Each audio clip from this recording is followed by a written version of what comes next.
MLA হওয়ার পরে আমাদের আফতাবউদ্দিন মোল্লা সাহেব আপনাদের এখানে কি উন্নত করেছে? এমএলএ হওয়ার পরে আমার মনে হয় আজ পর্যন্ত একটুকু কাম করেনি। একটুকু কাজ করেনি। কোথায় কাজ করলো? কোথায়? কে বলতে পারবে কাজ করছে বলে? কেউ বলতে পারবে কি?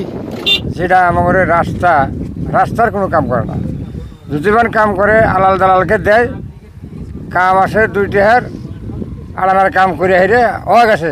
আমরা পাবলিকের কোনো সারা পাই না। সারা না পাওয়ার গতিকে আজকে যেমন আমাদের এই রাস্তাটাই করি। আসলে আমরা যে জায়গায় এখন দাঁড়িয়ে আছি, এটা মানে একটা দুঃখের বিষয় যে আমরা জলেশ্বর সমষ্টির এমন একটি জায়গায় দাঁড়িয়ে আছি যে জায়গার কথা আপনাদের না বললেই নয়। বিগত 4 বছর যখন থেকে নিয়ে সিলারবিটা মাথাবুড়ি 2020 সালে ছুটলো, তখন থেকে নিয়ে আজ পর্যন্ত 2টাই জায়গা, আমাদের তারাঙ্গাপুর টু রাজমিতা এবং জলেশ্বর টু লক্ষ্মীপুর, 2টা রাস্তা 2 স্থানে একই সঙ্গে ভাঙা হয়েছিল, মানে পানের জন্য ভাঙা হয়েছিল। এটা কেউ ভাঙেনি, এটা ভেঙেছে মাথাবড়ি ছেঁড়ার পরে। তো তখন থেকে নিয়ে যেহেতু এমএলএ আমাদের এখানে আছে এই আফতাবউদ্দিন মোল্লা সাহেব, ডাইরেক্টলি বলছি, যেহেতু 2020 সালের পরে ওনাকে আমাদের জলেশ্বর সমষ্টি থেকে অনেক ভোটে জিগিয়েছে, তারপর থেকে নিয়ে আজ পর্যন্ত দেখেন ওনার কামের নমুনা কি কাজ করলো। আসলে স্থানীয় লোকদের কাছ থেকে আমি জিগাবো। আসলে দাদা, এমএলএ হওয়ার পরে আমাদের আফতাবউদ্দিন মোল্লা সাহেব আপনাদের এখানে কি উন্নত করেছে? এমএলএ হওয়ার পরে আমার মনে হয় আজ পর্যন্ত একটুকু কাম করেনি। একটুকু কাজ করেনি। কোথায় কাজ করলো? কোথায়? কে বলতে পারবে কাজ করছে বলে? কেউ বলতে পারবে কি? দেখা কেউ প্রমাণ দিক যেখানে এমএলএ হওয়ার পরের থেকে আমি কাজ করেছি সমষ্টিতে। তো আসলে এই রাস্তা যে 2টা রাস্তা আমাদের সম্মুখীন হতে হয়, কলাবাড়ি আর এই তারাঙ্গাপুর যাওয়া এই রাস্তাটা, তো এটা নিয়ে আপনি কি বলবেন? আসলে মোল্লা সাহেবকে কি বলবেন? এটা নিয়ে আমি বারংবার বলেছি। আমি এমএলএকে আমি ডাইরেক্টলি বলেছি। তারাঙ্গাপুরে যখন আসছিল আধারশিলা করতে এই মাথাবুড়ি, তখন এই ব্রহ্মপুত্র নদী যখন প্রথম পার্ক উপায়নের আধারশিলা করতে আসছিল, তখনই আমি বলেছিলাম, স্যার আপনি আমার গাড়িতে উঠবেন, আপনি উঠে একটু আপনি খালি এই রাজমিতা চলে যাবেন, দেখবেন কীরকম। এইটা বলেছিলাম জাস্ট, আমি যেটা সত্য বাস্তব কথা এটা বলছি আমি। তারপরে উনি বলছিল না, আমার ওখানে একটা প্রোগ্রাম আছে বাসভবনে, এই রাজীব ভবনে প্রোগ্রাম আমি ওখানে যাব, পরে আমি দেখেই যাব ওখান থেকে কী করা যায় করব। তারপরে আবার তার কিছুদিন পরে এই 1 মাস আগে আমি হয়তো বলছিলাম এমএলএকে বলছিলাম, এমএলএ আমাকে ডাইরেক্ট কয়েকজন অটোলা ছিল, ড্রাইভার, আমিও ছিলাম ওখানে, আমাদেরকে ডাকার পরে এখানে গেলাম। যাওয়ার পরে বলল, ঠিক আছে তোমরা যেটা আমাদেরকে বললা, ঠিক আছে আমরা 1 সপ্তাহের মধ্যে তোমাদের ওখানে মাটি ফেলাইয়ে দেবো আমরা। তো এটা কতদিন আগের কথা? এটা এক বা 1.5 মাস, 1-1.5 মাস আগের কথা। 1-1.5 মাস আগে। তো এখন পর্যন্ত কোনো মাটি ফেলানো হয়েছে এখানে? মানে আমাকে বলার পরে, আমাদেরকে যখন ড্রাইভারদেরকে যখন বলার পরে, তার মানে অল্প ফেলেছিল, বেশি না, মানে ঠিকঠাক মতো ফেলাই নাই। তখন বলা ছিল যে মাটি ফেলে ওখানে তার মানে চেন গ্রাভেল দিয়ে ভালো করে কাজটা করে দেব, কিন্তু এখন পর্যন্ত ওরকম করে কাজ করে দেয়। এখন মোল্লা সাহেবকে কি বলতে চান? মোল্লা সাহেবকে আমি বলতেছি, এখনও অনুরোধ করে বলতেছি যে আপনাকে এখনও অনেক লোকে ভালো পায়, ভোটাররা ভালো পায়, আপনি ঠিকঠাক মতো আপনার কার্যকাল 2 বছর আছে, আপনি অতি শীঘ্রই এই কাজগুলো করে দেন, মানুষের যাতে উপকার হয়।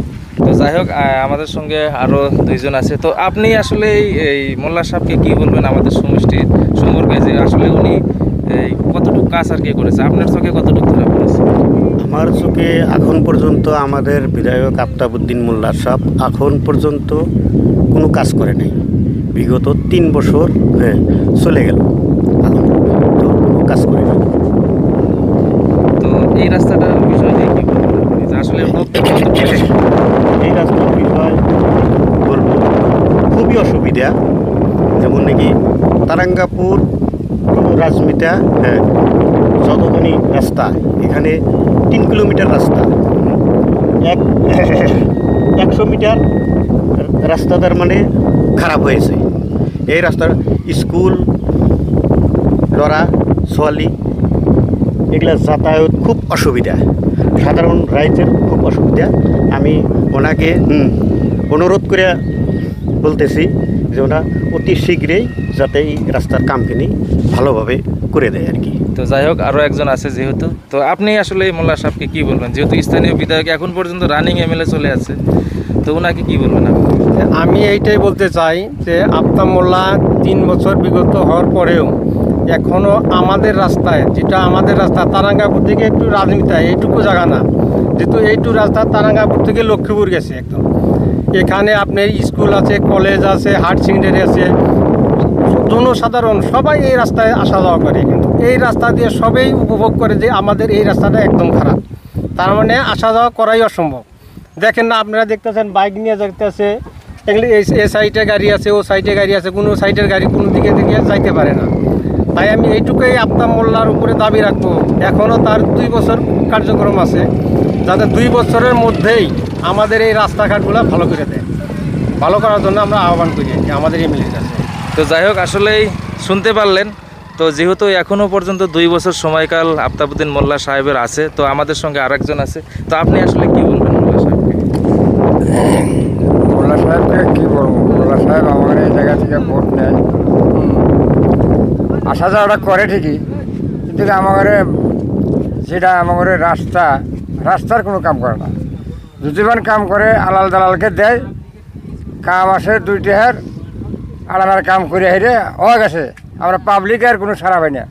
সারা না পাওয়ার গতিকে আজকে যেমন আমাদের এই রাস্তার এই গতি, তা আমি ওইটাই মোল্লা সাহেবকে করেছি, যাতে আমাদের এই রাস্তাটা হয়তো তারাঙ্গাপুর থেকে হয়তো রাজমিতা পর্যন্ত যেটা আমাদের হয়েছে, রাস্তাটা খারাপ হয়েছে, এই রাস্তাটা আমাদের ক্লিয়ার করে দেওয়া লাগে অসরেই, যেহেতু আমার বিরাট একটা অসুবিধা, না আমরা যাহারি গাড়ি নিয়ে, না যাহারি সাইকেল নিয়ে, এই ধরনের একটা অসুবিধা হয়েছে। এটাই আমার অনুরোধ মোল্লা সাহেবের, যে তাড়াতাড়ি যাতে রাস্তাটা ঠিক হয়। তাড়াতাড়ি যাতে রাস্তাটা ঠিক হয়। তো অবশ্যই দেখতে পাচ্ছেন, তো মন্তব্য শুনতে পারলেন, আর এখনও পর্যন্ত রাস্তা আমি আপনাদেরকে সরাসরি দেখাচ্ছি, ওখানে দেখতে পাচ্ছেন একজন পার হয়ে গেল, কতটুকু অসুবিধার মাঝে পড়েছে দেখতে পাচ্ছেন, বাইক কিভাবে উঠানো হচ্ছে। এই রাস্তাটা শুধু এইটা না, ওই পাশে কলাবাড়ির রাজমিতাটুর যে কলাবাড়ির যে রাস্তা আছে ওইটাও আছে। তো এখানে দেখতে পাচ্ছেন আসলে কতটুকু মানুষের অসুবিধার সম্মুখীন হতে হচ্ছে। তো যে কোনো সময় কিন্তু দুর্ঘটনা হতে পারে, এখানে প্রায় 5-6টা দুর্ঘটনা হয়ে গেছে, এবং লোকেদের মোবাইল অন্য বস্তু হারিয়ে গেছে, পানিতে পড়ে গেছে অনেক। তো দেখতে পাচ্ছেন এই মুহূর্তে, তো আসলেই একটা কথা বলা লাগবে যে এই সব আমাদের এলাকার যে রাস্তাঘাট আছে, যেহেতু আমরা সবাই ভোট দেই আফতাবউদ্দিন মোল্লা সাহেব বা যে কোনো এমএলএকে ভোট দেই আমাদের সমষ্টির উন্নতি করার জন্যে, আর সেই জায়গায় যদি ওনারা যদি লোকেদের দিকে যদি না দেখে শুধু নিজেদের পকেটে বা নিজেরা যদি ঘুমিয়ে থাকে, সেটা কিন্তু আসলে আমরা সাধারণ জনগণ কিন্তু এটা মেনে নেব না। তো অবশ্যই যেহেতু আমাদের রানিং এমএলএ আফতাবউদ্দিন মোল্লা সাহেব রানিং আছে, তো আপনি যত তাড়াতাড়ি সম্ভব আমাদের এই সমস্যা থেকে উদ্ধার করুন এবং সমাধা করে দিন।